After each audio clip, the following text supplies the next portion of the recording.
Out front tonight, South Africa's National Police Commissioner, Ria Fiega. I talked to her earlier, and I started by asking her why Botha was ever even assigned to this case. You mentioned that this matter was decided upon on the 4th. We received the decision yesterday. So you're saying that you didn't know that they were reinstated on February 4th, but no one told you. In other words, he was on the job without you're knowing that, right? I mean, that's the bottom line. The February 4th we are getting from yourselves and the media, but I am confirming to you that the feedback we received was yesterday. Yesterday in court, Botha was panned for his performance, of course, and here are some of the issues. Obviously, he admitted he wasn't wearing protective boots when he was at the crime scene. He admitted to overlooking a bullet that hit the toilet bowl, and he said he found 2 boxes of testosterone, which later it came out that it was too early to identify the substance in that. In those containers. He also gave conflicting accounts about how far witnesses were who had heard screaming. As you know, originally he said 600 or more yards, later revised that to 300. And a prosecution official told BBC yesterday when he left the court we're in terrible trouble. Now, at first, the police spokesperson, of course, had said there were no plans to pull Botha off the investigation, despite the charges against him. Did you pull him off because of his performance in court? Whether he performed poorly or whether he performed excellently, it is the court that will tell us tomorrow.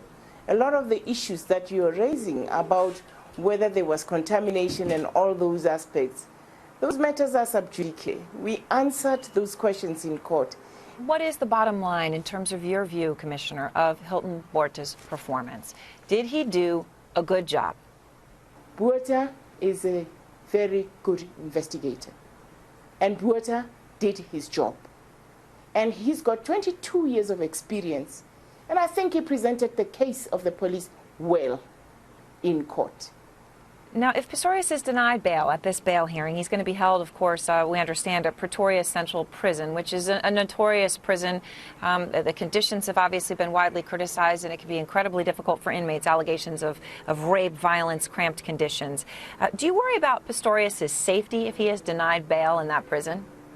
There are many people that are in those jails.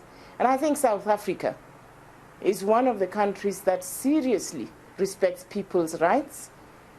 Same as the victims that are in jail, their rights are respected.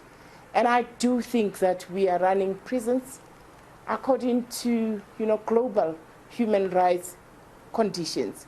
I am not here to protect the prisons, but I know as a South African, because we consume the services of the prisons, that our prisons are not as horrible as you put them. Do you feel a pressure, though, to set an example with Pistorius? I mean, you talk about your prisons, but this is a domestic incident.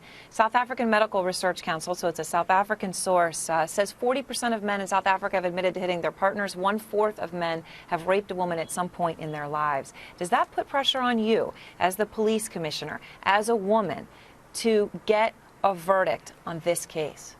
I would say to you that any form of crime is our business as police.